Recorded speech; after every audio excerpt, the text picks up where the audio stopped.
क्या आपने कभी इस खूबसूरत पक्षी को देखा है? इसका नाम है हुदहुद। इसके सिर पर मुकुट जैसी कलगी होती है, जो इसे बाकी पक्षियों से अलग बनाती है।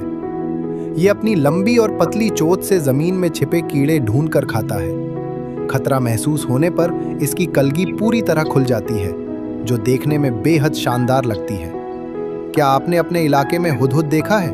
कमेंट में जरूर बताइए।